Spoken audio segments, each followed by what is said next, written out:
নমস্কার বন্ধুরা, ঐদ্রিলাস কিচেনে সবাইকে স্বাগত।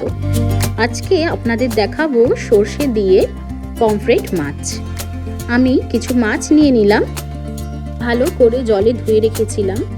এরপর দিয়ে দেব অল্প একটু হলুদ আর অল্প একটু লবণ।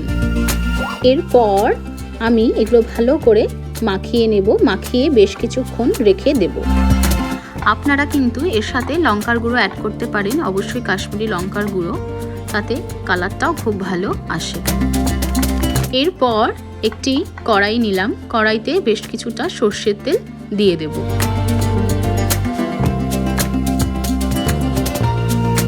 তেল গরম হয়ে গেলে আমি একে একে মাছগুলো দিয়ে দেব ফ্রাই হওয়ার জন্য। খুব বেশি করে ভাজবো না, হালকা করে এপিট ওপিট ভেজে নেব। আপনাদের একটা কথা বলে রাখি, আপনারা কাঁচাও রান্না করতে পারেন এই মাছটা। আমার গন্ধটা খুব একটা ভালো লাগে না, তার জন্য আমি এটা হালকা করে ভেজে নিচ্ছি।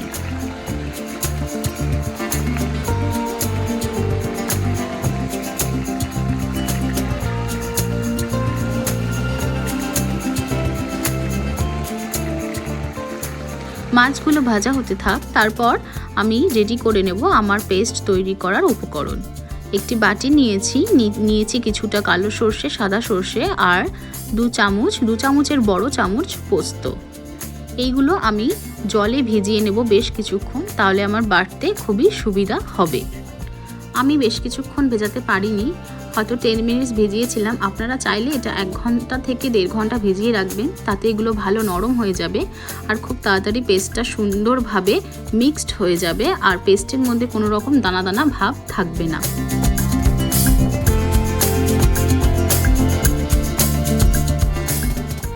এরপর আমি মশলাগুলো বেটে নেব। বাটনাটা বাটার সময় আমি লবণ আর লঙ্কা দিয়েছি সাথে, যাতে সর্ষের তিতকুটে ভাবটা না আসে।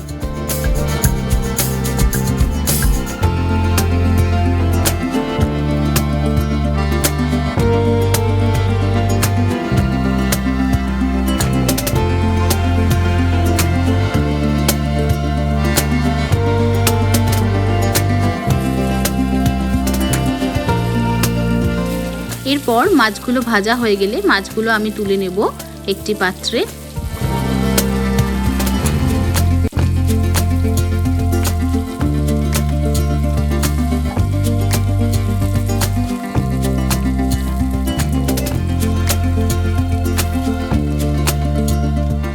এরপর তেল গরম হয়ে গেলে আমি দিয়ে দেব কালো জিরে।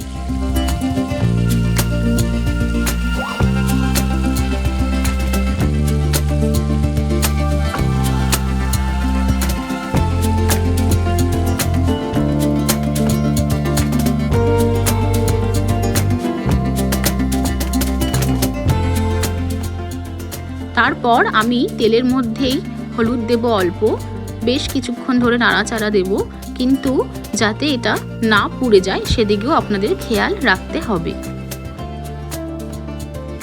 এরপর আমি বাটা মশলা, সর্ষে, পোস্ত যেগুলো বেটেছিলাম সেগুলো এই তেলের মধ্যে দিয়ে দেব।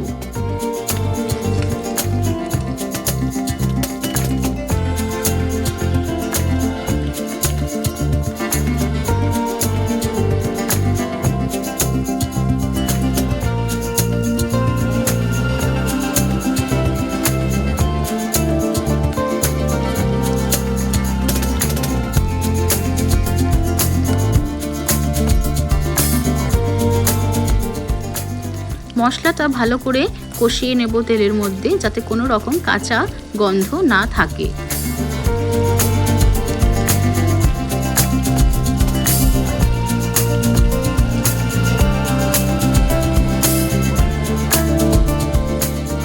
এরপর অল্প অল্প তেল ছেড়ে এলে আমি ওই ভাজা মাছগুলো এই মশলার মধ্যে দিয়ে দেব।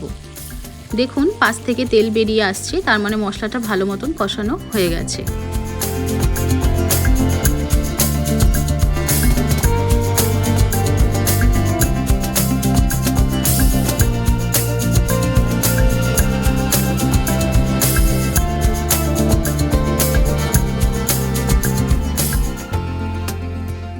সব মাছগুলো দিয়ে দিলাম আমি। এরপর মশলার বাটিটা ধুয়ে সামান্য পরিমাণে জল দিয়ে দিলাম। এরপর এর মধ্যে আপনারা কাঁচা লঙ্কা চিড়ে চিড়ে অ্যাড করতে পারেন, ঝালের জন্য। আমি সমস্তটাই ভালো করে মিক্স করে নিচ্ছি। এরপর আমি একটা ঢাকনার সাহায্যে এটি ঢেকে দেব।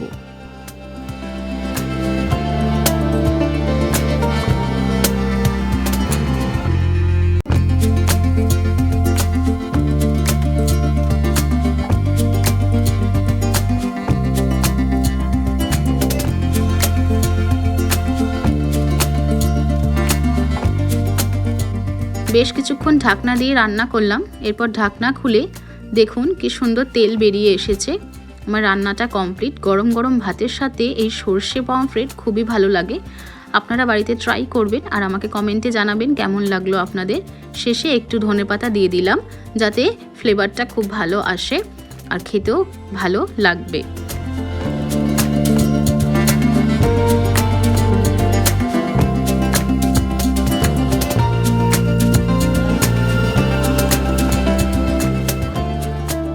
আপনারা এই রেসিপিটি ভালো লাগলে আমাকে লাইক অ্যান্ড কমেন্ট করতে কিন্তু ভুলবেন না।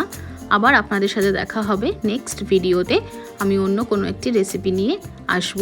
ততক্ষণে আপনারা ভালো থাকবেন, সুস্থ থাকবেন। Tata, bye bye.